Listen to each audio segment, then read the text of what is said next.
Afternoon, everyone. You all okay? Good. Sorry to have kept you. I'm actually going to have to blame Quajo over there for that. As you'll notice, because he's a young chap, he doesn't wear a watch. So his timekeeping is all over the place. It's true, I do apologise. So it is entirely his fault. Us older people who stick to time were here well ahead of time, but you know, it's that's yeah. Go and buy a watch. Maybe it's something more trendy than that. Hopefully, but you've got phones. The phone tells the time. I know. I don't really have an excuse, to be honest. Yeah, there is no excuse. Anyway, we're here. Do you like the tie, by the way? It's the only one you'll see on the panel today, because I've made an effort. Yes, well, I wouldn't expect you to wear a tie. Is that I must tell you, it's actually homemade. It looks like a carpet, but it's knitted by my wife, who is a very good knitter, and I rather like it. It's getting its debut today because you're special people and you have paid to be here. So let's not disappoint you. So the session, of course, today is all about housing. I think the background here in Scotland. By the way, who is not from Scotland? Living in Scotland counts. Yeah. So who doesn't live in Scotland? Most of you do live in Scotland. Okay. So we've got quite a different scene here in Scotland to the one that Quajo experiences. You do live in London, don't you? Yeah, Croydon. Yeah, Croydon. Yeah. I have no idea where Croydon is. Somewhere, I think London generally. Anyway, so, you know, as most of you will know, housing is devolved, i.e. it's completely the responsibility of the Scottish Government and councils. So we have quite a different scene to the one that Quajo experiences. But I'm really interested to hear what he's got to say, because he's written a book. There's the book. And afterwards, if you like what he's got to say, he will sign copies of it for you. But you have to buy it, of course. I bought this. It is a good read, mainly because it's got big writing, which suits me. But I recommend it. So if you like what you hear today, please go and buy the book, and Quajo will sign it. Thank you. Don't run off and go. I won't. I'll be here. I'll be here. Good. Okay. So to our panel, it's not just about Quajo. We've got a couple of other very, very good speakers. Alison Watson from Shelter Scotland, and I think I'll open with Alison, and Professor Ken Gibb, who is an expert on all things housing, mainly in Scotland, but writes lots of academic tomes. But please don't sound like an academic when you're talking to our audience, Ken, because it'll be over my head, and it might be over theirs. But let's keep it down to earth. So I think what we'll do is if I will kick off by asking some general questions of our panel. I didn't introduce myself, did I? No. You didn't say anything. Right, so I'm Graham Simpson, MSP for Central Scotland. Central Scotland goes from East Kilbride, which is where I live, Scotland's first new town. It's not a new town anymore, it's 70 years old, and showing its age in parts. So that's where I live, and the region goes across to Falkirk, but I'm also convener of the cross-party group on housing. We did a report on rent controls, which Ken helped us with. I know you've got an interest in that, and we're currently working on a report on student homelessness, which we're having a discussion about tomorrow. I'm going to try and turn that into layman's language that people will understand. So that should be coming out fairly soon. So that's me. Now, Alison, you had quite a bit to say when the housing emergency was declared in Scotland. So I just wonder whether you think things have improved since then, and if they have, I mean, my guess is they haven't, because it's quite a short period of time has passed. But what do you think what do you think the issues are here in Scotland, and what needs to be addressed? I mean, you're absolutely right. It's a relatively short time since there was the declaration in this building. 15th of May, there was a declaration from Scottish Government that acknowledged the scale and the severity of what Scotland's experiencing. It's a housing emergency. And I think that declaration has real value. I think it creates an imperative for government to act and to recognise the need to prioritise radical action. Alongside that, I would have to say it was of huge concern to Shelter Scotland that it took so long for that acknowledgement to come, probably for the best part of the previous 2 years, with incredibly stark warnings from Scotland's housing regulator pointing to the risk of systemic failure and then pointing to local authorities falling into systemic failure. And indeed, the chief housing officers of Scotland's local authorities, 78% of them have recently said, we are routinely breaking the law. We cannot keep up with demand. We don't have the resources to do that. And in March this year, Scotland's housing professionals, the Chartered Institute of Housing in Scotland, they declared a housing emergency, and the context for that was local authorities declaring themselves to be in a housing emergency, and we've now got 10, that's almost a third of Scotland's local authorities saying that. And the backdrop to all of that in many senses is this terrible cycle I think we've got into, where every time the Scottish Government publishes homelessness statistics, it's a more and more gruesome picture. So Scotland is now starting to break records that we shouldn't be seeking to break. So the latest statistics were back in February, and that told us that there'd been another increase, a 10% increase in homelessness. It also told us, it's a shocking statistic, 45 kids every day become homeless in Scotland. And those 45 children are joining an already record-breaking number who are stuck in temporary accommodation. So 9,860 kids woke up homeless this morning. And despite all of that, Graham, I would have to say that since that declaration on the 15th of May, that sense of an imperative to act, the silence from Scottish Government has been pretty deafening. And I think you're right. I mean, Shelter Scotland has continued to try and do whatever we can to be constructive. We've worked with partners across the sector to say, well, what are a practical set of priorities here? And we've really tried to hone that down to sort of 4 big hooks, and it'd be really interesting to get a discussion around these. So urgently increase the supply of social homes, and that's about buying them as well as building them. I think it's also about making the best use of the social homes that we do have and prioritising that as much as we can for people who are caught up in homelessness because they're experiencing the harm and hardship of that. I think it's also about making sure that those local authorities that are struggling the most to consistently enforce housing rights, how do we make sure they're funded to cope with rising demand? And I think there's also, lastly, a piece about how do we make sure things are affordable across all tenures. And I think the conversation about rent controls is just one part of that. And I think it has been across the sector a real desire to focus on action. We've got a lot of fantastic laws and policies in Scotland that we should be rightly proud of. There's been a lot of conversation, last 2 years alone, 4 task groups that the Scottish Government have set up.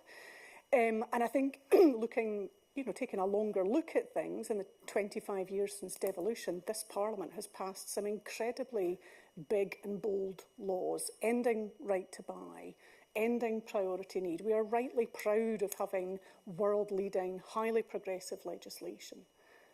But I think we've now reached a stage where you have to call into question the value of that legislation when, on an almost industrial scale, those housing rights are being broken every single day. The law is being broken every single day. So I think at this stage, Graham, there's a sense for us at Shelter Scotland of where is the radical action, because more of the same isn't going to cut it. More of the same is what's got us into this difficulty. And I think that is about, it's an extraordinary situation that needs an extraordinary response, and it needs investment behind that. And I think that's where we need to see political leadership at the highest level. I think that's the First Minister. I think that's the First Minister saying this is a priority, excuse me, and I want departments to focus on this. And it's not about because we want to meet arbitrary housing targets. This is because it makes a real difference to people's lives and because we've got nearly 10,000 kids who don't have a place to call home. And I think if we don't act, I think there's a real danger that we're creating a lost generation of children, and that has to be a national scandal that this Parliament has to prioritise. So that is my kind of starting point here. I mean, one of the things you put out in this sort of joint declaration that you issued, you gave some quite stark statistics, and you know, there's a couple here. 36% fall in new social homes started since 2022, and 18% fall in new social homes completed in 2023. So all that's quite worrying, isn't it? Yeah, and I think what we've understood from a number of conversations that have been taking place, some of the task and finish groups I was talking about, Graham, is that we know that it's social housing that ends homelessness. The vast majority of people who are stuck in temporary accommodation, it's a social home that they want and need to move on to. And just at the point where we need that supply programme to be ramped up, it's falling into reverse gear. And again, the Scottish Housing Regulator has been fairly pointed about that. A recent report that the regulator published saying for the last 2 years, there's been a slowdown in the supply programme. And worse than that, there's a projection that for the next 5 years, the programme will continue to decline. So how do we understand what going faster looks like? And I think it's not just Shelter Scotland. I think there's a number of stakeholders saying that acquisition, buying homes from the open market is something that enables us to go faster, and it is proving to be really successful. So how do we understand going faster in that context? And how, you know, where does compulsory purchase orders sit in that? I think that's one of the mechanisms that we're interested in a conversation about. But it's practical tools and measures to make sure that we can go faster, but it has to be backed by investment. Okay. I think I was going to bring Ken in, but I think I'll bring Kwadwo in, if that's all right. Because you, in your book, you were quite scathing about right to buy. Very scathing, in fact. And I just wonder, you probably agree with what Alison's just said. Even if you just let's say you agreed with the policy, and it's long before you were born. If you agreed with the policy, the problem was there weren't new houses being built as people bought their council homes, and that's of course what we've been seeing in Scotland. So are you seeing the same thing in England? If you could also touch on, because again another subject which I thought you wrote about, and it was very interesting what you had to say about rent controls, and there is a debate here about rent control. So I just wonder if you could touch on those two areas. Yeah, definitely. It's interesting actually, in not in regards to rent controls, but the first question was, just remind me. Right to buy. It was right to buy. It's, to me, and I know I wrote it in the book, the most destructive policy that's been introduced in relation to housing and social housing on record. I mean, a lot of people do make that argument, 2 million people got to buy their own home, but at the expense of what? In England, 1.3 million people now waiting to get into social housing, 151,000 homeless kids. That's nearly enough homeless kids to fill the O2 Arena more than 7 times over the amount of people that are rough sleeping at the moment. This is what the policy has resulted in, and everyone always says, the right to buy scheme was about allowing people to buy their homes, those from working class backgrounds, but along with that came a clear indication that those homes would be replaced. They didn't do that, and they never did that, so by default, automatically, that policy has failed, and it has failed catastrophically, because not only has it impacted the lives of some of the most vulnerable people in the country, but also it's affected the private rented sector too, and the possibility of those struggling in the private sector to find a way of escaping the private sector and finding support from their local authorities. It's put huge pressures on local authorities and their finances, All we have to do is look at the cost of housing benefit at the moment. And all we have to look at the cost of temporary accommodation. It's predicted £2 billion will be spent this year, and this is in England, on temporary accommodation, yet we've got 1.3 million people waiting to get into social housing. It's been absolutely devastating, the worst policy introduced, and it's a shame because I see people on a daily basis when I go out and about, people up and down the country. There's been instances where there's been kids who have, well, nearly teenagers, 12 years old, for their whole lives haven't had anywhere to call call home when they finish school at the end of the day. It's always been temporary accommodation, or it's been a B&B, or it's been a hotel moving every 28 days, and they're failing in their education because they can't expect to get a good quality level of education. And that can be directly related, although it was decades ago, its introduction was decades ago. How could we not foresee, as politicians, some of the most, especially back then, some of the most educated, or you expect some of the most educated people in the country, how could they not foresee that a policy like that, especially with the promise of rebuilding those homes, and promise it at a speed that we were selling them off, how did they ever think that was going to be possible? And now we are left in a housing crisis like we've never seen before. And that second question was on rent controls, and there's been a lot of this because the way in which I see this housing crisis is intertwined. I don't see it as sort of individual areas. The private rented sector affects social housing and home ownership, and it all works in a sort of circle, and each of those circles are broken at the moment. And although I complain a lot about the state of social housing at the moment, especially when it comes to conditions, we know that 1 in 4 homes, if this is in England, 1 in 4 homes does not meet the decent home standard, and that's private rented homes in England, and it's similar in social housing. But the difference with private rented accommodation is people are paying ridiculous amounts in some cases, the majority of their wages every month in private rent, just to keep a roof over their head. And it doesn't matter whether it's in a livable condition or not. There's far too many people having to go through that, having to decide whether they're going to feed themselves, heat their homes, pay their rent.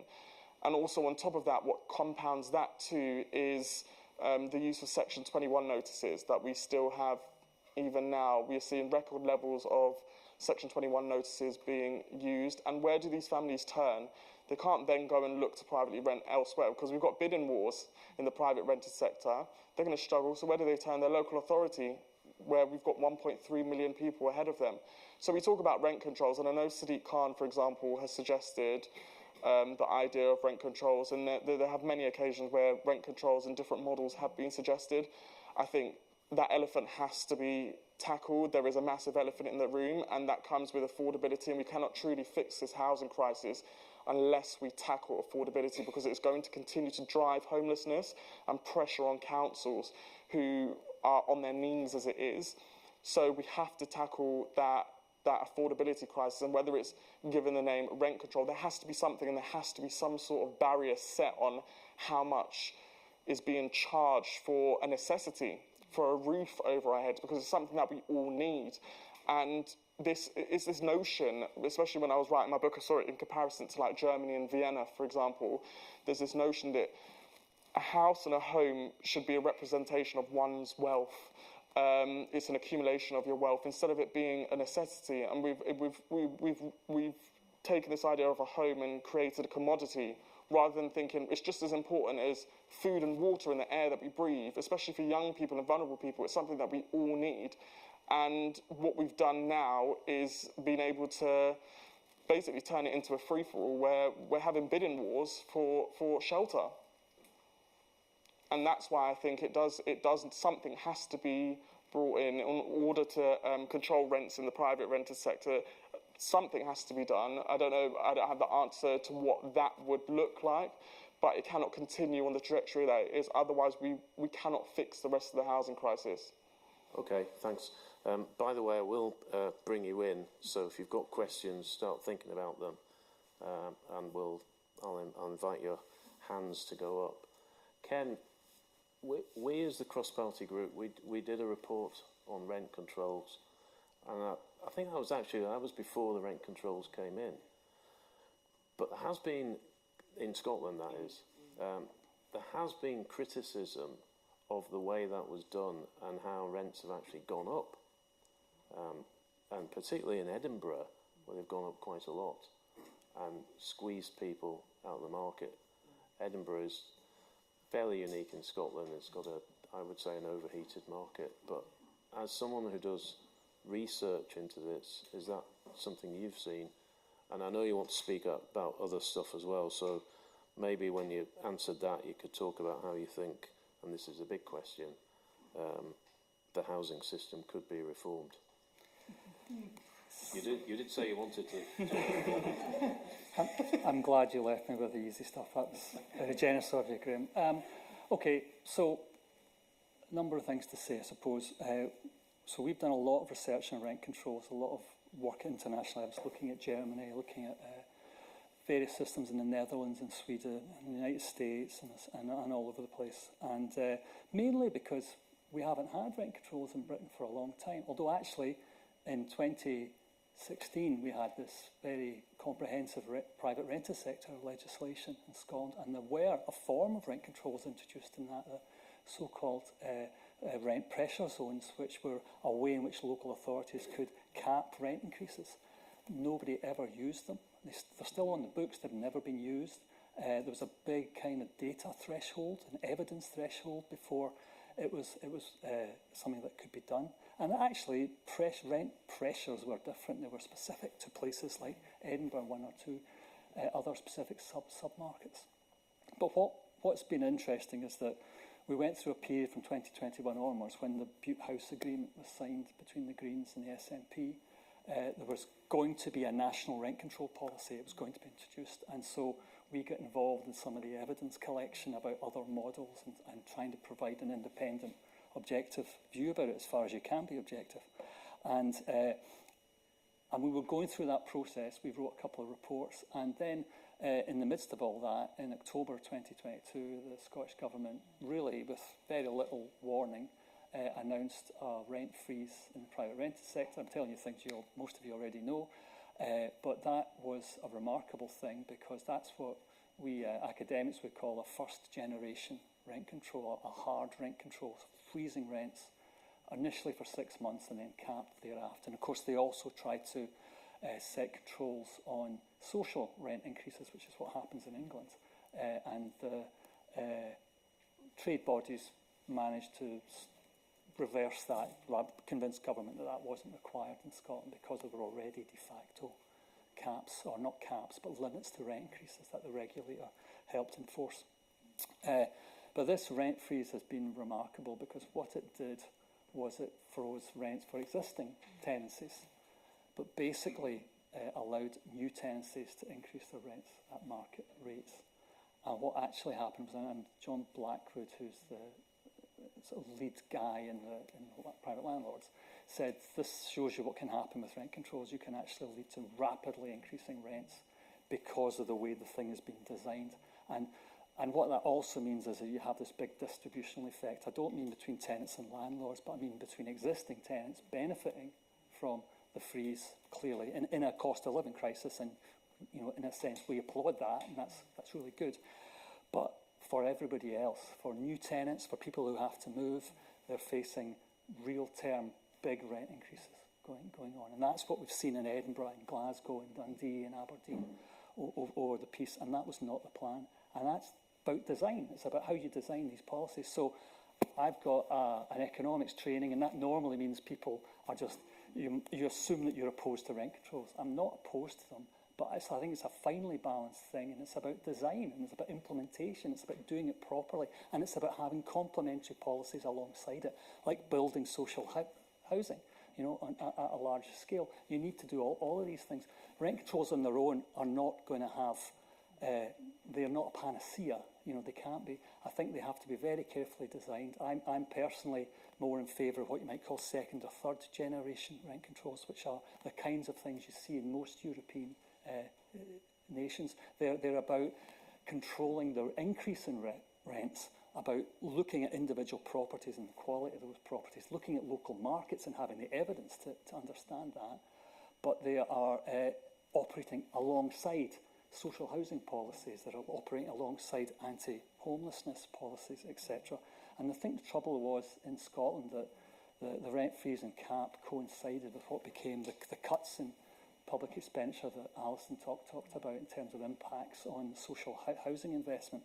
So it's a fine balance, but it should be evidence-based, it should be designed properly, it should be implementable. The other thing is that local government has to implement these policies, they have to enforce them and make sure they work, and we just assume that local government can do that. We just assume they've got the resources and the capacity to do that. The same way that we assume they've got the resources to do the planning part of new house building, but in many places they don't, because there aren't enough people working in planning.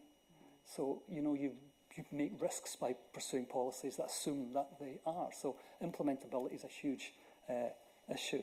But as I say, absolutely categorically, I'm not opposed to them. I just think they have to be well designed, and they're not always well designed. The interesting thing about the legislation that's in the current housing bill for this national rent control policy is that it again makes big assumptions about local authorities, evidence-based, that they'll collect the evidence, they'll analyse what's going on in the rental market, and they'll be able to enforce and look after it. That's a really big assumption to make, and that could lead to a whole bunch of challenges down the road. So I'll maybe stop there and we can come back to reform later on if you want.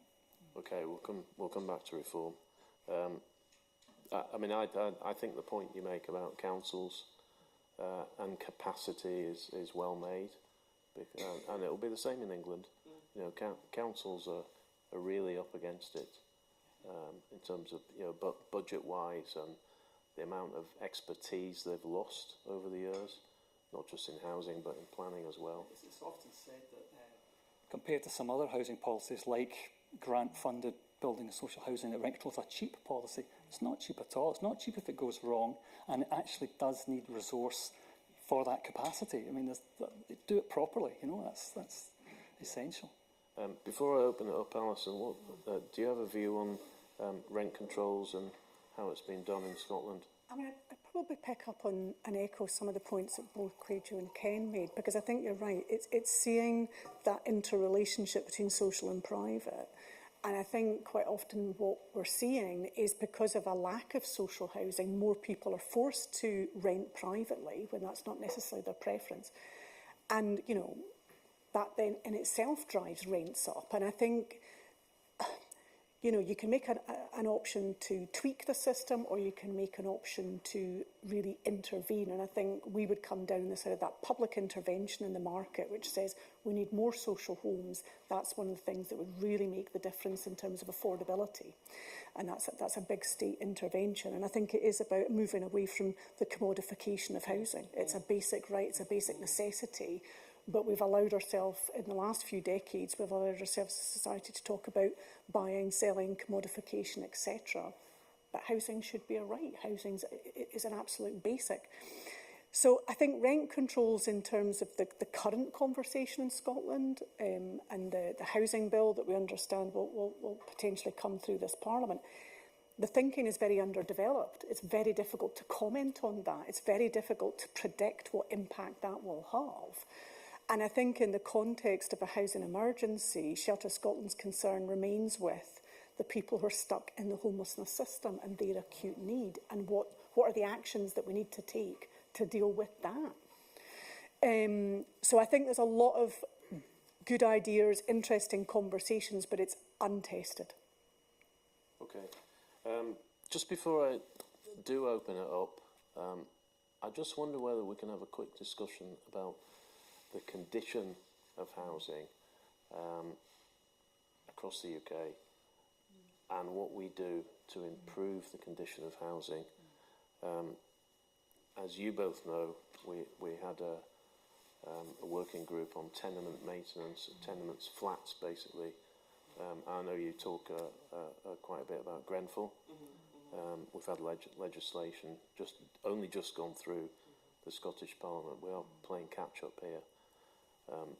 So the issue of how, it's a bit huge issue this, but how do we bring up the quality of existing homes? I mean, I think in terms of the standard of homes, if we're talking about social homes, just to be clear, I mean, I think it's it's about what do we need to do to build more as well as to maintain what we've got. And all of the current situation we see isn't by accident. Again, it is by design, and it's decades of underinvestment in social housing. And I think, you know, we're in a situation in Scotland in terms of the slowdown of supply. I think we're in danger of seeing the total amount of social housing start to go into decline, because all housing has a natural end point, and it depletes over time. And I think certainly when we've tried to look at bringing what are called long-term voids back into use, there comes a point where it's not economically viable to do that. So I think it can't just be about bringing new supply on and any old supply will do. It needs to be the right homes in the right places and a decent standard. And I think it is about, you know, going back to some of your points, Ken, that investment is there to support social landlords to maintain the standards of their property as well as to bring more on stream. It has to be both. We can't allow it to be a choice between new homes and the quality of what we've got. It's got to be both, because this is, as you're saying, it's where people live, it's where people build their lives. It's an essential to health, to well-being, to everything else that we all want to do, and nothing is more important than home. Okay, Kweja? Yeah, no, I completely agree. I also think it starts with taking pride in social housing, and I think that's something that's been missing from the sector for such a long time. The stereotype that's within social housing has been a negative one, certainly for longer than I've been alive, for absolute generations. And once upon a time, social housing was something to be proud of.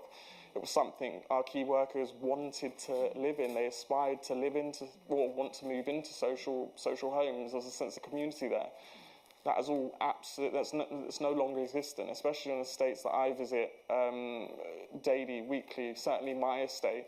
Instead, now you know of the estates to avoid, which areas not to go around because the council lot are there, or those living in social housing, or there's this stereotype of what a social housing tenant is, what they do or what they don't do.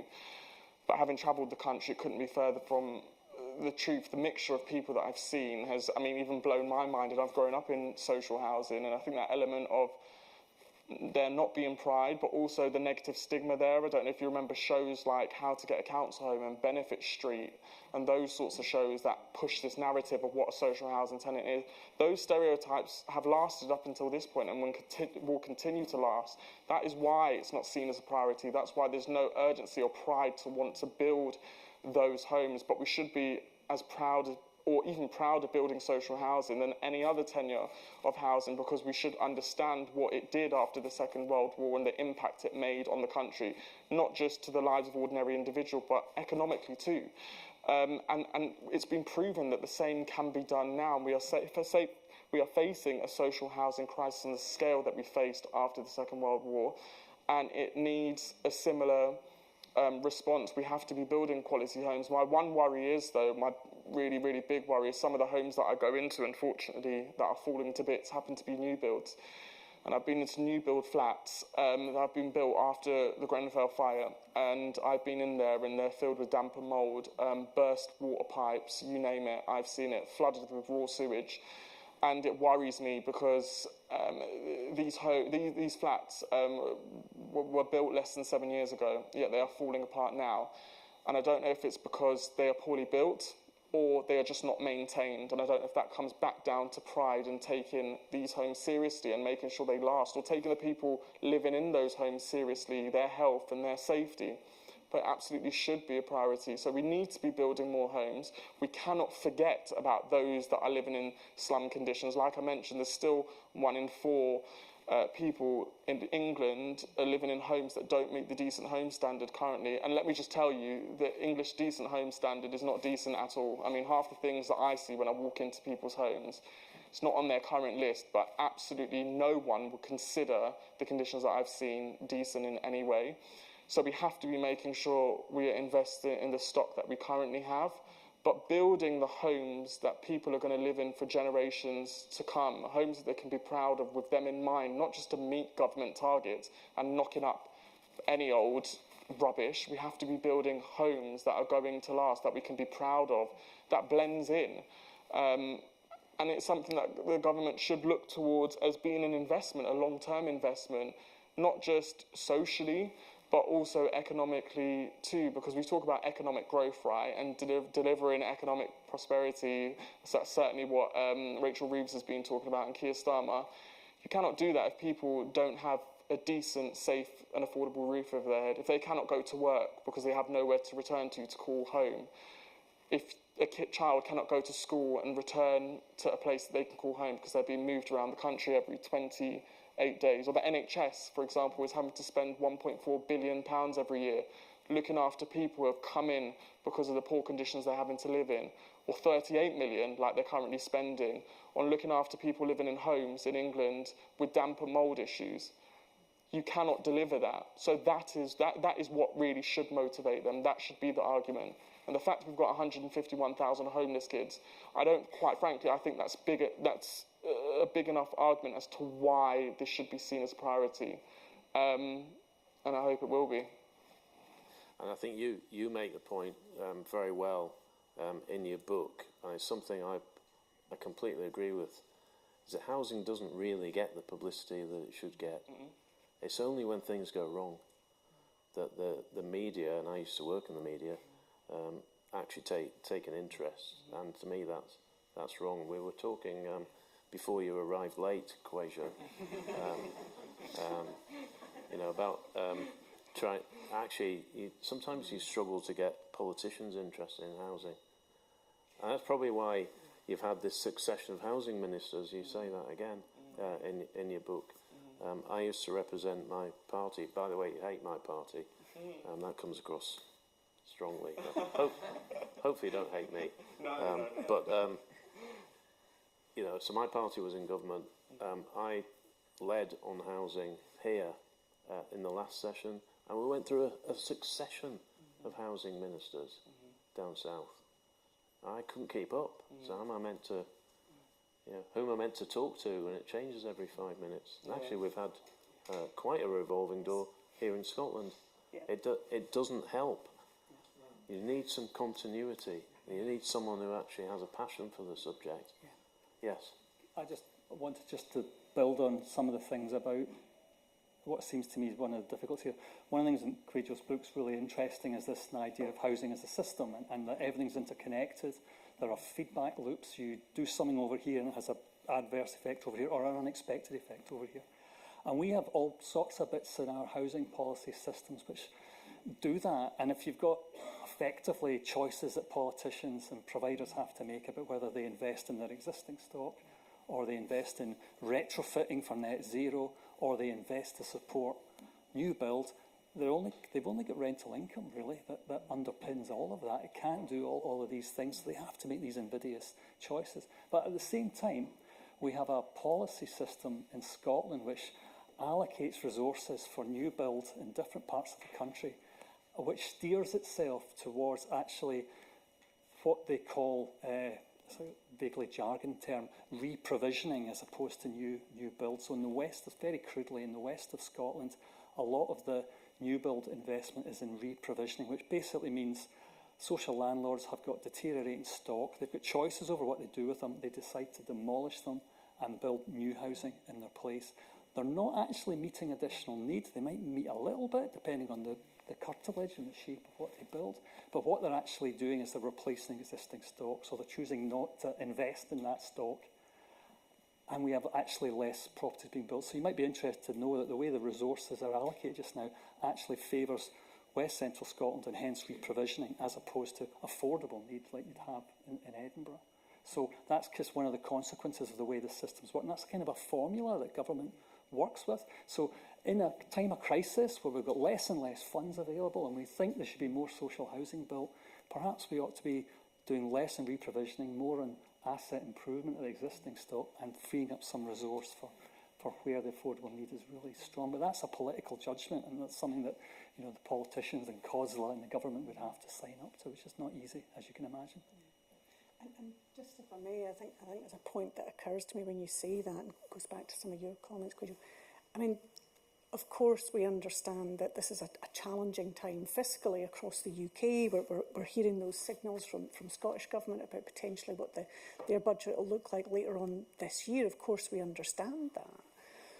But I think that should take us to a point where we're more rigorous and more robust about understanding, well where is the money in the system? And it goes from some of what you were saying, let's look at the money that's been spent on local housing allowance, on housing benefit. That's a colossal amount of money, but that isn't going into bricks and mortar. That's propping up a broken system.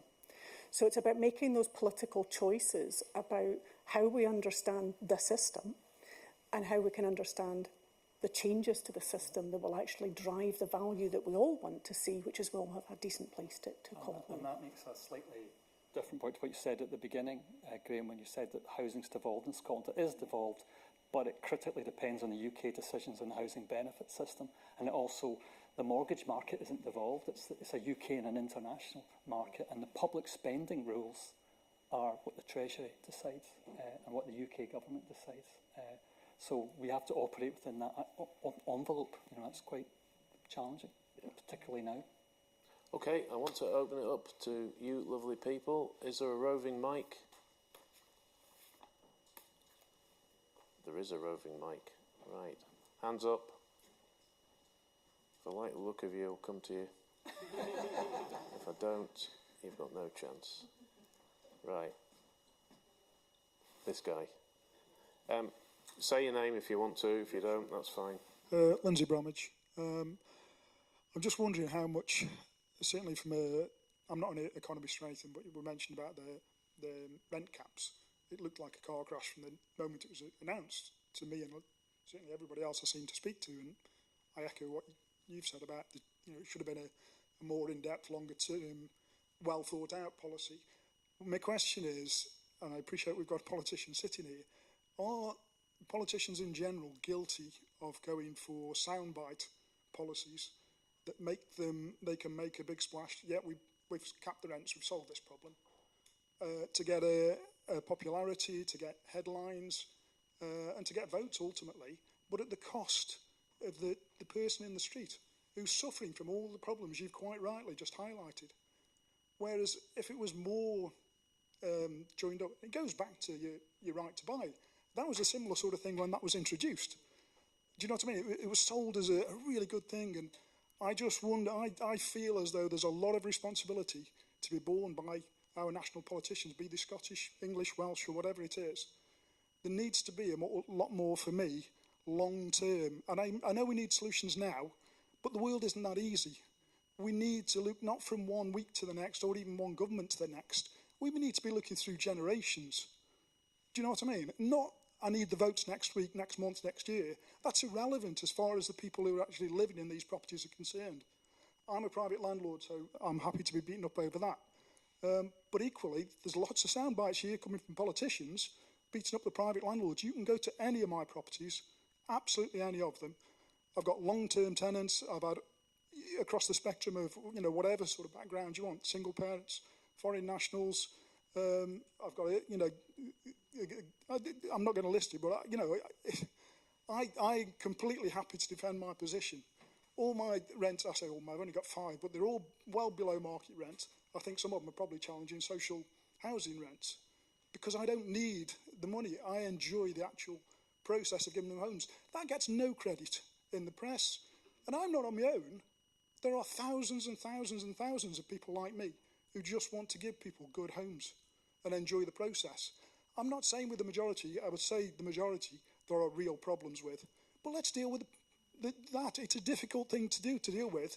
But the politicians, and I've worked with the politicians in previous jobs, they don't want to tackle the really hard jobs of going into the substandard housing, be it private or social, and actually dealing with them, dealing with the offenders, getting rid of it out the market altogether.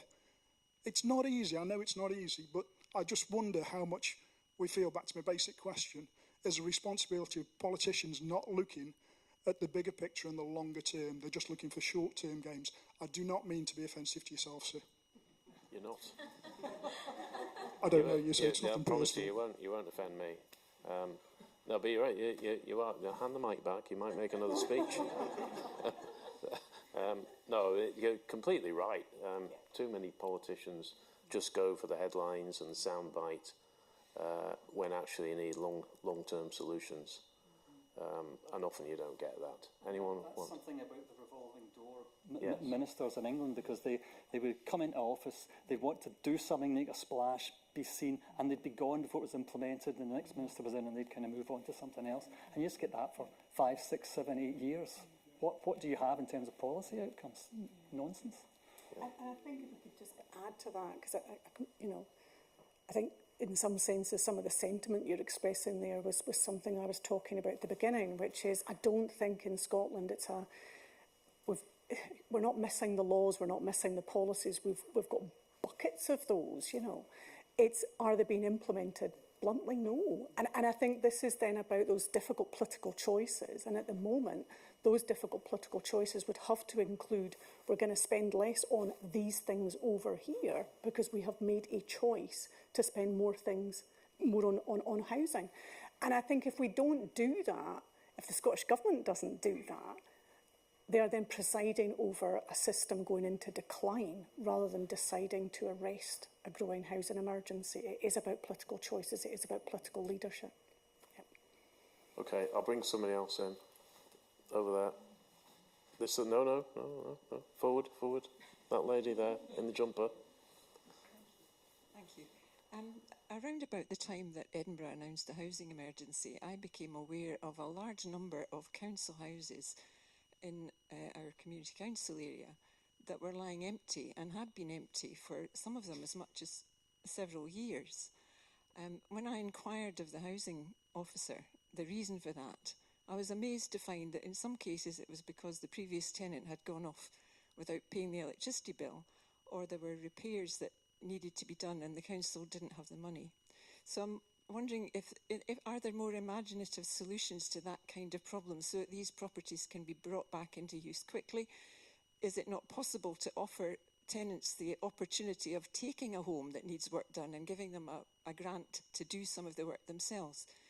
I'm sure there'd be people who'd be happy with that. Thank you. So the whole issue of empty homes, really. Quasia. Yeah, this is actually something that I touched on only a few months ago, and I knew that it had already been spoken about up here in Scotland, and I know across the UK it's predominantly focused on private rented homes that are left empty. And one day I got bored, so I decided I was going to FOI every council in England and ask them how many of their homes have been sat empty for 3 months, 6 months and longer than a year.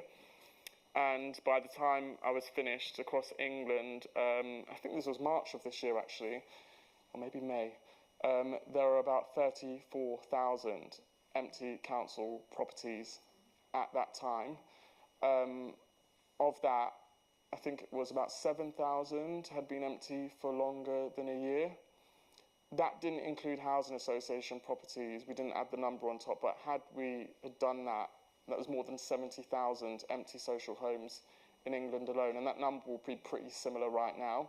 And I did that work with Sky News, and we focused predominantly on England because that hadn't been done up until that point, and it's absolutely horrific considering we've got 1.3 million people waiting on our social housing waiting list. And not only that, we had worked with specific families who were told by council leaders and members of staff from councils that there are no homes available. They have to pack their stuff up with their kids, take them out of school, leave their jobs, move to the other side of the country in order to find somewhere to call home.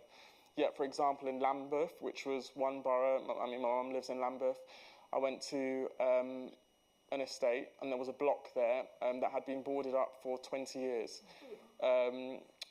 Yeah, actually, no, longer than 20 years. I think it was 1998. I was born in 1998, and it's still boarded up now. So there had been many instances of blocks being boarded up for decades and not regenerated, turned into use. And for those, there's no excuse. It's just a complete and utter absolute failure and dereliction of duty.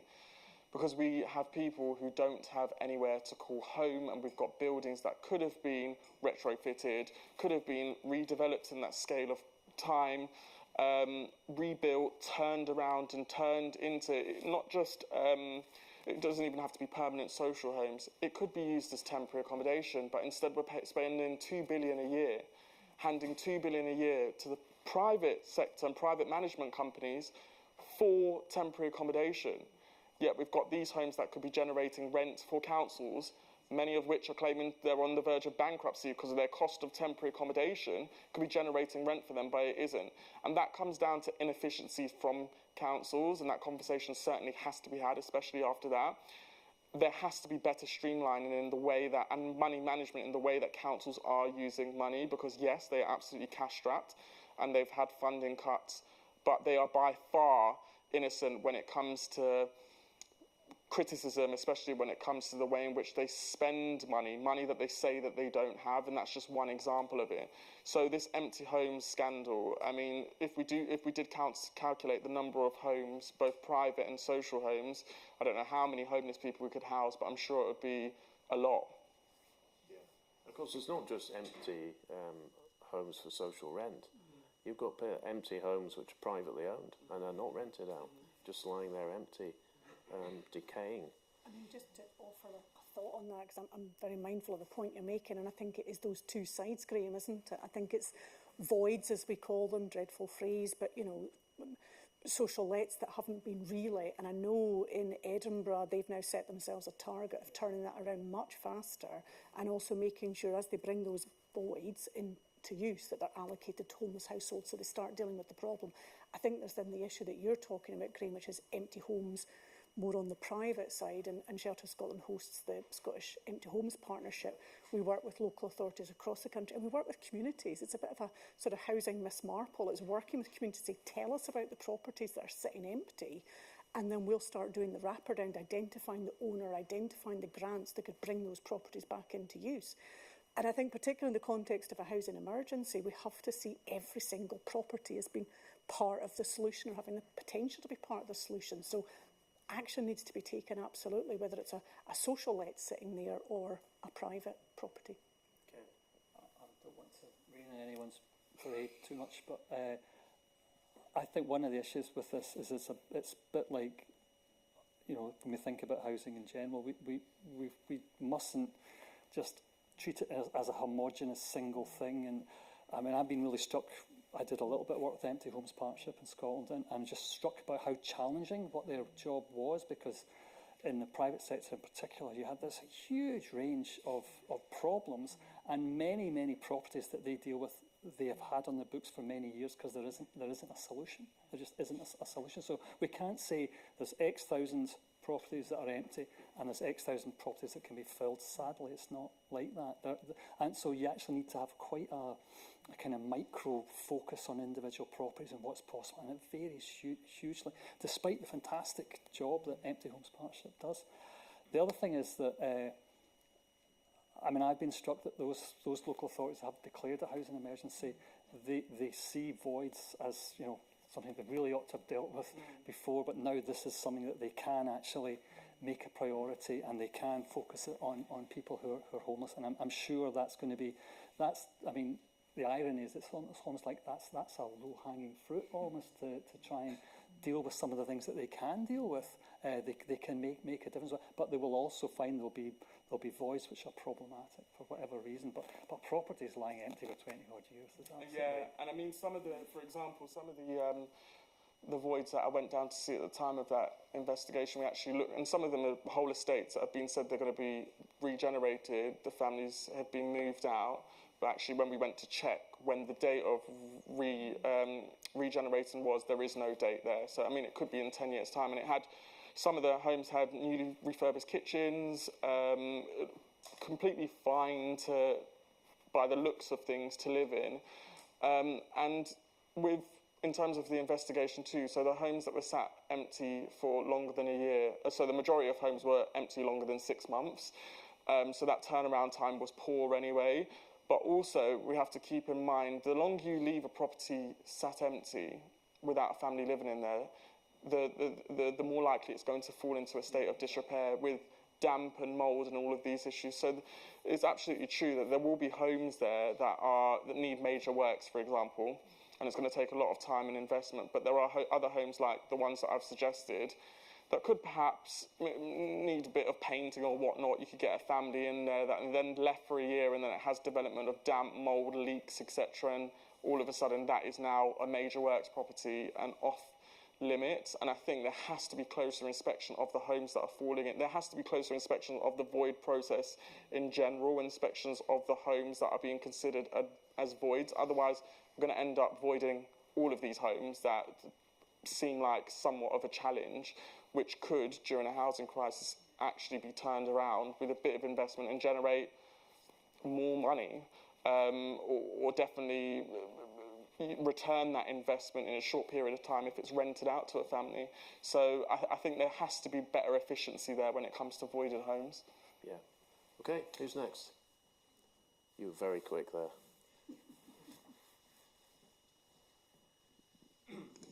I have a question for Professor Gibb. Any one person can only live in one house at a time. So to free up some of these second homes, should we consider heavily taxing people who have a second home?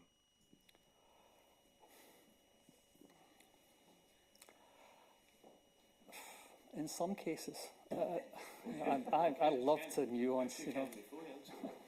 That is actually already happening. Yeah, exactly. I mean, that's right.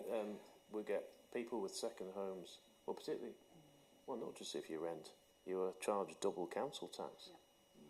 Yeah. So that is a tax. And we also have stamp duty is greatly higher in Britain, particularly in Scotland, actually, for properties which are not your primary residence. It's directly aimed at landlords. You know, so I mean, it's significantly higher tax rates they pay. We have and you know, throughout the UK, we have big debates about short-term lets in particular and the impacts it has. Short-term lets are extremely well advocated on their behalf. They have a very professional group of people who support their interests of tourism industry. Obviously, there are a whole set of micro neighbourhood issues attached to them, but also they're taking a lot of housing out of the housing system at a time of shortage and spiralling rents and unaffordability. So there are real challenges about that. But I think we always, again, I would say this, but I mean, I think we need to think really carefully about how we design any tax changes and think about the consequences about how it's done, because we could make things actually worse. Yeah, yes, quite. Yeah. Just in relation to taxes, I know I will completely forget otherwise.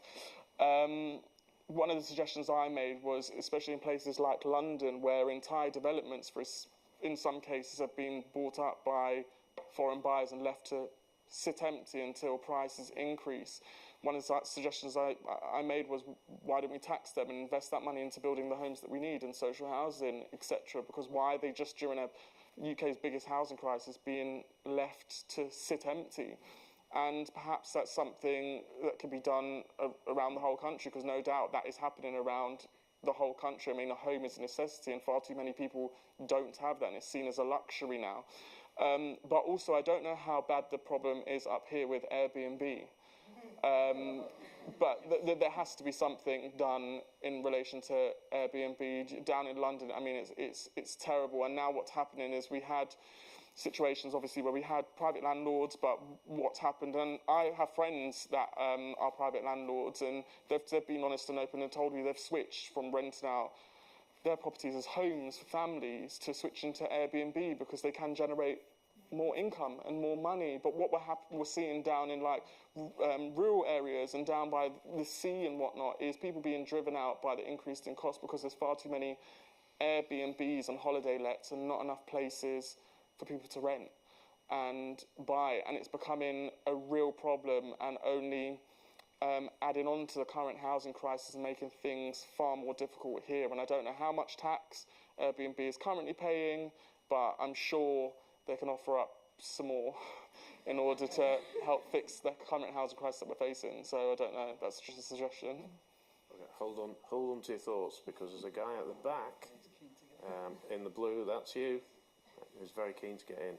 Yeah, I am keen to get in because I think I find it shocking that we're driving investment out of Scotland. Already, by living in this country, we're paying a lot more tax.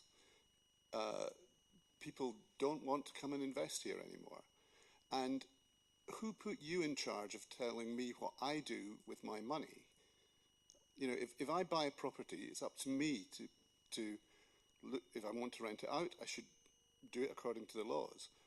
But I feel quite passionately that private landlords are being demonised quite significantly, including the famous comment about who cares about the entitled landlords of Morningside, you know, dismissing an entire sector. So there needs to be a balance, but driving out investment is certainly not going to help Scotland. Well, that comment was made at a conference at which the current housing minister was at, and he was accused of driving investment out of Scotland. I don't know if either of you got any comments on that? You go for it. I nearly got away with it there. Nearly got an extra minute to think about it. I forgot to say during one of the main criticisms of the rent freeze was its impact on the build-to-rent sector and the freezing of investment by institutional investors. And that may not be viewed as the most important thing if you're focused on social housing and homelessness and housing need, but it's an important part of investment in the private rented sector and providing opportunities for people who aren't going to be able to own, for instance, for the time being. And it's also where, as somebody said recently, where a lot of people are in this room, I'm sure, people who work and are saving for pensions, their pensions would be investing in those things. So you know, everything is linked together. The economy links to that kind of thing. And that wasn't part of the plan for my city in Glasgow. Build-to-rent investment essentially stopped, and that was a critical part of the city region's economic development plan, was to provide new housing for younger workers, graduates to stay in the city, to work there, etc. So that was not part of what the government thought would happen as a result, but that's how the pension funds and insurance companies responded to that, so that wasn't good. So you're absolutely right in the sense that there has to be a balance, and the thing that's often missing, I think, is a lack of a vision about what a functional, well-run private rented sector with all its structuration and all its segments would actually look like and how it could operate best. I just don't think our policy thinking is coherent. It's not kind of joined up and thought through, and it definitely doesn't have a strategy. Now, that doesn't in any way excuse those examples of bad private landlords or price gouging or anything like that that we all know about. But the final thing I would say on my rant is that I think it's also the case that we actually have really poor statistical evidence about the behaviour, the motivations, and what's actually happening in the private rented sector. We have some limited surveys that the Scottish Association of Landlords do, which is good that they do it, but we just don't really know at the micro level what motivates buy-to-let landlords in particular, but you know, the sector as a whole. And we have, you know, that's just not good enough. Yeah, but whatever harms. It's interesting, you're talking to people who try and do the job properly. Yeah, It's not headlines. It's not no, indeed, but also it's a failure to think systemically. You know, if we're going to think about the housing system working functionally as a whole, we need to have a handle on what's a really big part of the housing system, playing a critical role where many of the problems actually are in terms of people who don't have anywhere else to live. So we need to know much more and do it much better, I think. I mean, I think it's, and I will bring you in, I think it's an example of government, actually it doesn't matter what colour the government is, of doing something and not thinking through the consequences, not thinking through what the reaction might be to whatever it is they do. So if you bring in, well, in this case, a blunt tool of rent controls, the system they brought in here was almost inevitably going to have a response, and that was the driving away of investment, which is not a good thing. I mean, the only additional thoughts, again, to pick up on your point that Ken echoed about balance, I think you're absolutely right. And I think in the context of a housing emergency, what we really need to do is drive up the supply of social housing. That's what it's, you know, that's what we need. It's not about driving up private sector. I think it's also recognising that the financing of social housing supply is about private investment as well as government investment, but you need to get that balance absolutely right, because housing associations, for example, are really good about securing private investment. but those loans need to be serviced. So if you kind of get that out of balance, you're going to drive up the rents, which kind of defeats the purpose in terms of supply of affordable housing. So I think you're absolutely right. Is that balance in our system overall? And what do we need to prioritise right now in the context of a housing emergency when we've got people desperately locked out of any form of decent housing at all? Okay. Now, yes, and I will come to you. Thank you. I remember when Edinburgh declared a housing emergency. I'm thinking, what does that mean? You know, is it a facile statement, or what actually has followed, or what does follow from the declaration of a housing emergency? Are there any more powers? Is there any more money going anywhere? You know, what does it mean, housing emergency? I mean, I think, you know, I think it can't just be words. So I think if it's just a badge, then what was the point of that? I think declaring a housing emergency is an important first step because it's recognising the extent of the problem, but that's only the first step. Now, what Edinburgh have moved on to do is to work with a whole range of partners to see what does better look like in the context of the acute difficulties that we're experiencing. And partly that's about all departments in the council looking at their role and the contribution that they can make. It's about the council also looking at their existing policies and going, what's stopping this stuff working? But the declaration has also acted like a banner. It's about calling more partners to the table as well as getting existing partners to do more. So, for example, the Edinburgh Chamber of Commerce was one of the first organisations that said, OK, we're here to help. And the MOD as well, you know, actually just offering properties up to the council going, here you go, you know, back to that thing about empty properties.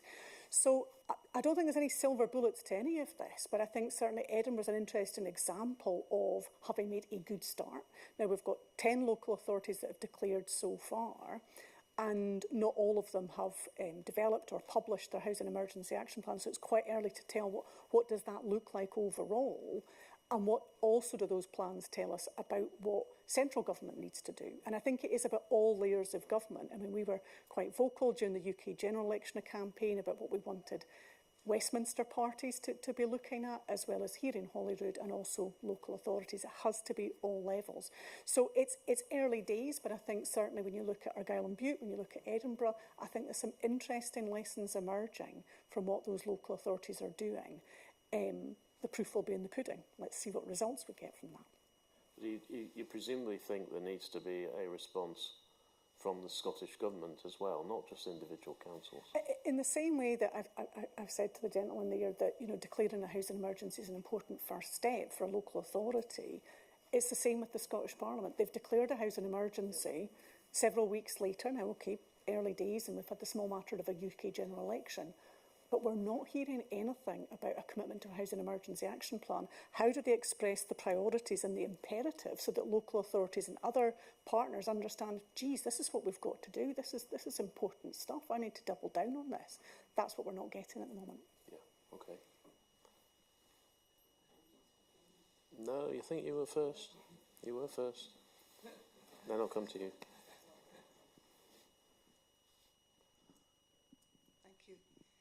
I think we all agree the answer is we need more houses, and yet there seems to be no limit on the number of private developments. You see them all around Edinburgh. I'm from Fife and they're all around St Andrews. I mean, why do we not insist as part of the planning consent that more houses are given over for social renting? Would you say, I mean, I've certainly got experience of where you will have new developments built, and some of those developments will be social housing. You just don't know about it because they all look the same. Is that a fair comment? Yeah, I mean, I think you know, there are regulations in terms of permitted development, in terms of the percentage of any new development that needs to be social housing. And I think there's a really interesting example here in Edinburgh on Leith Walk, from Places for People, a housing association, and it's a mixture of private and social. And you know, there's not a big banner up saying this is the social bit. I think that's kind of interest. I mean, I think, Ken, you're probably a much better placed to talk about, you know, well, how is that actually translating through, and what, you know, because we have done a fairly wholesale review of our planning system in Scotland. Are we seeing what we need to see in terms of creating imperative for for more of that to be social. I mean, for more of it to be social, there needs to be investment. So, yeah. I'm not a planner, but I mean, it is the case that we have more permissive laws in Scotland than in England now. So we have Section 75, which you would call Section 106, where a quota beyond a certain size, there's a case made for some kind of affordable housing. Less and less of it seems to be social these days. It's often affordable, etc. But there are some interesting. So again, Edinburgh, they are actually trying to encourage where student housing is being built, purpose-built student accommodation in the city. They want there to be some affordable housing provision given with the planning permission that's granted.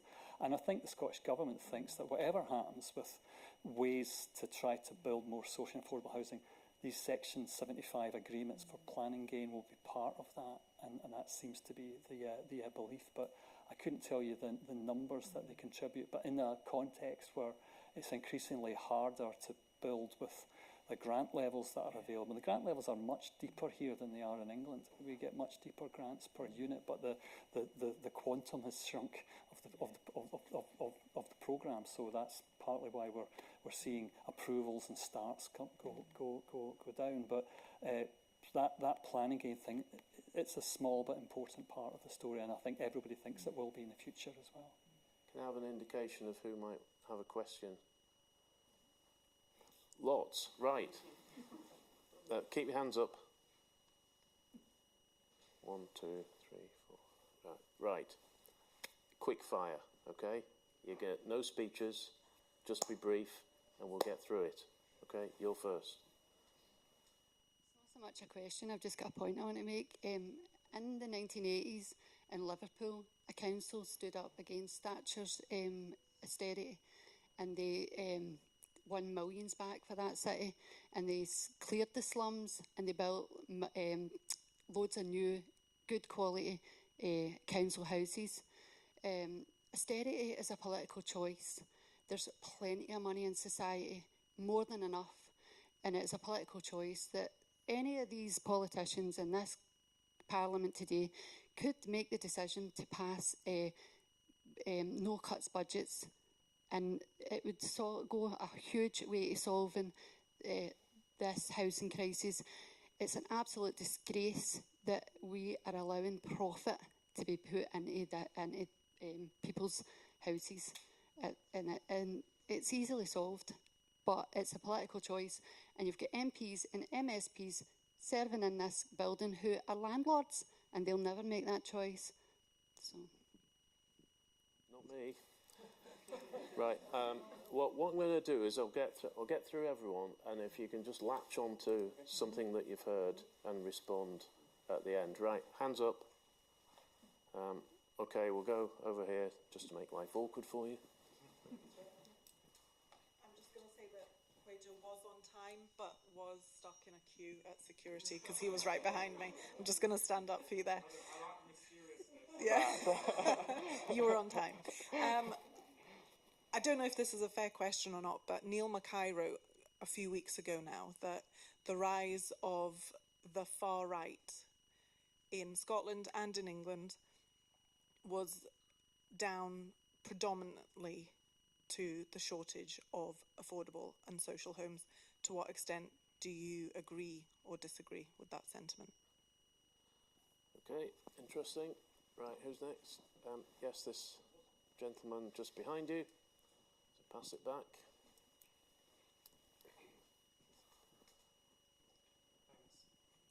Alison said early on that one solution was for the social housing to be increased by local authorities buying houses on the open market. And indeed in Edinburgh, Edinburgh encourages private investors to buy flats and lease them to the council for solving homeless people. But what worries me about this is that if somebody else is buying in an existing market, it'll put prices up, and it's going to take away properties from people that were going to buy a home to live in. And it seems to be a bit sort of circular to me. Okay, hands up. Yes. you've painted quite a dark picture, or at least it looks like quite a dire situation we find ourselves in. I wondered whether there were places, either at local or national level, elsewhere in the world, that you think are actually striking the right balance and could be providing us with a model. Good question. International examples. Chap in the T-shirt. You've all mentioned to different extents, I think particularly yourself, Kwejo, about the kind of perception of social housing, seen quite negatively nowadays.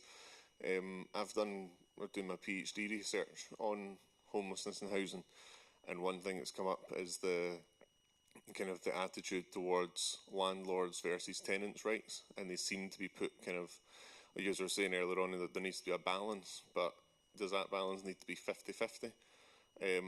And how do we go about changing the attitudes around housing? Okay, and then along the row. I actually was very close to what you've just said.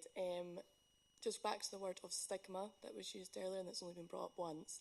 But actually I did my dissertation research on not the stigma of the people living in social housing, but the pressure that we've put on sort of young people and people in this country to get onto the property ladder. Like, you go up the property ladder as if your success is defined by the house you own and the size of it.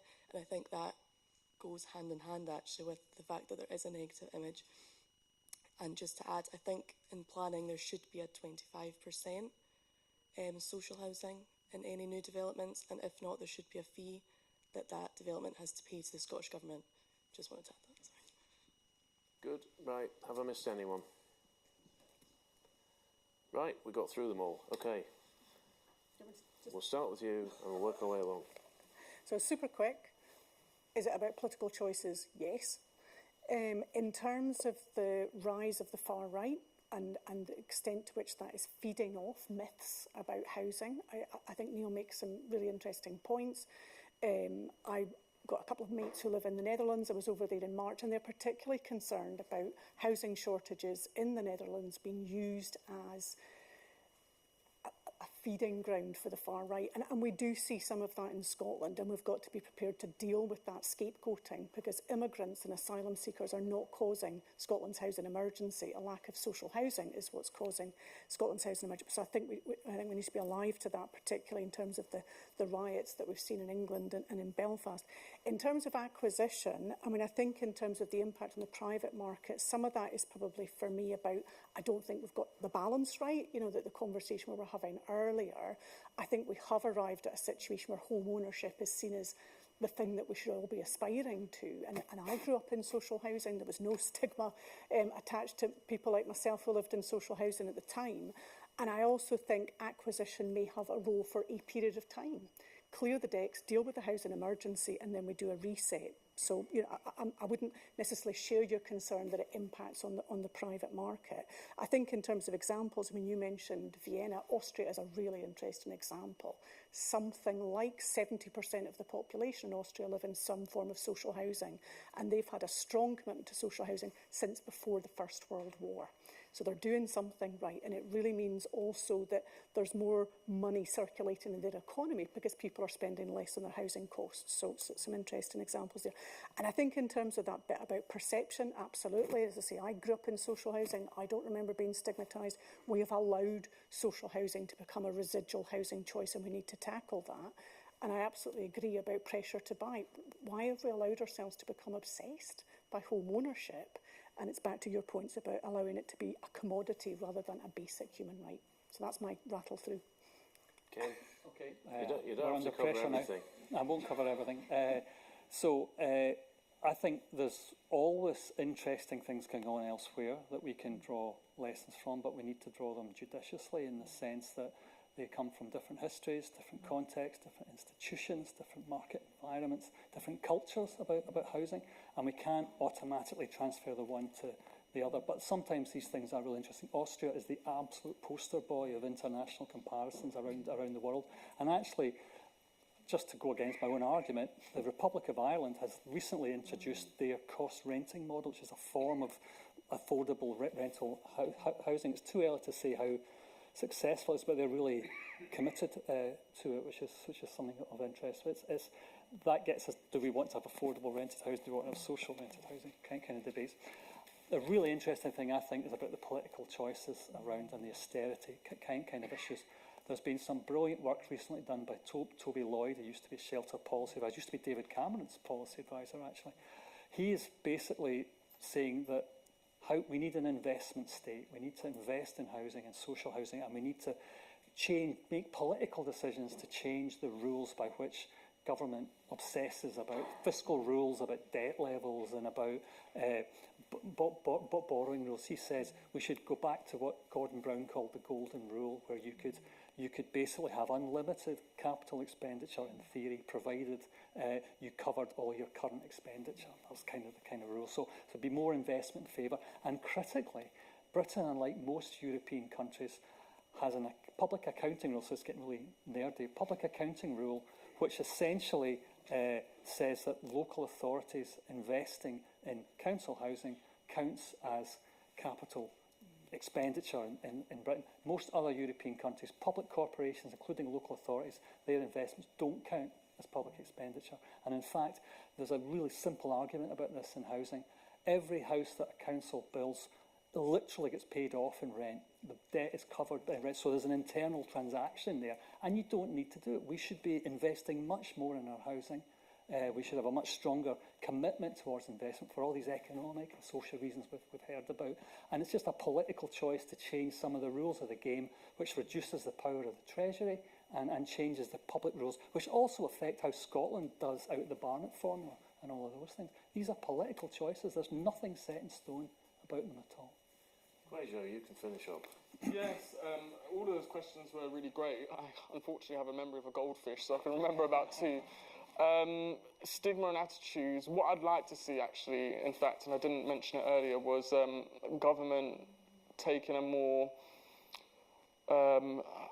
proactive approach when it comes to trying to tackle this issue around stigma and social housing, and actually stepping forward themselves and showing why social housing is positive, why this is a benefit, the benefit to the lives of ordinary individuals up and down the country who are living in social housing, who will live in social housing, and who have grown up and lived in social housing, and just the impact it's had and the opportunities that it's provided them. I think ultimately that's how it starts, and I think things have become so bad and so deep-rooted when it comes to the poor and negative stigma around social housing and those living in it, that ultimately I think the only change can be brought around, and the quickest change can only be brought around by government and immediate government, because even some of the things that I still hear now, 3 years into campaigning about those living in social housing or what they do, what they don't do, the type of people that they are, a lot of the time it's deep-rooted in ignorance, unfortunately, and that's not something that's going to disappear overnight. So that's certainly something that I would like to see, and that has to change, because ultimately that is how we fix this housing crisis. Social housing is the foundation of this social housing crisis, and you cannot build a house on broken foundations. You cannot fix this crisis on broken foundations. So we have to repair social housing and work our way up accordingly. In relation to your question in regards to tenant-like landlord relationship, as the gentleman said earlier on, in regards to being a landlord too, there is acknowledgement out there that unfortunately there are what we call rogue landlords within the private rented sector, and it is creating this, I don't know what the saying is, but tarnishing or paintbrush of what all private landlords are like. And unfortunately, like I mentioned earlier, 1 in 4 homes in England, probably be different up here in Scotland, doesn't meet the current decent home standard. I mean, some of the private homes have been absolutely diabolical. I mean, there have been news stories down in England where people have died as a result of the conditions that they have been living in, and ultimately I can accept that is unacceptable. That cannot ever be justified, and they should not be allowed to operate within that sector. And I've spoken myself to landlords who say the same.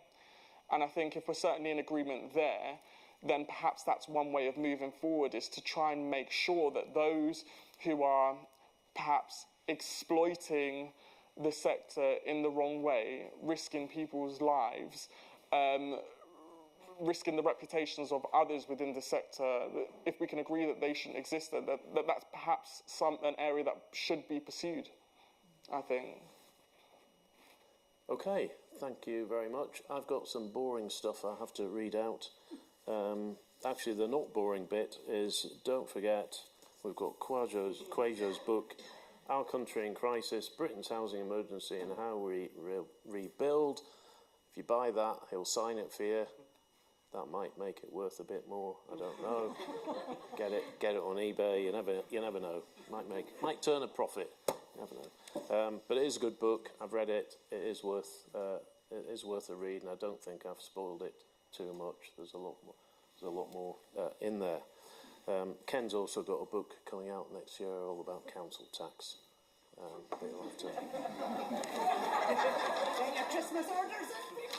Yes, that's Christmas 2025. So if you've got any relatives you're not keen on, that's what to go for. I've also sorry, I'm waffling here. Ken is a Motherwell fan, and he was very excited to discover that Quajo's brother once played for Motherwell. So there you go. Small world, isn't it? I'll also have to remind everyone to fill in the survey that you'll get automatically if you booked via Eventbrite, or there's a few paper copies at the back of the venue. Are there paper copies at the back of the venue? Yes. We would appreciate your thoughts on how to improve the festival. So if you think the chair has been crap, keep those thoughts to yourself. Can I take the opportunity to remind you that there are, this is fascinating, many more festival events taking place until Friday. These include a discussion about the power of the arts to reconnect people in place. Very true. And displacement. That's at 5:30 today, so if you want to hang around for that. In the coming week, we've got discussions on everything from jobs and the just transition to sexism in the workplace and AI and deep fake politics. A lot of fake politics around, isn't there? I've had fun. I hope you've had fun. Can we thank our panellists, Alison, Ken and Quajo?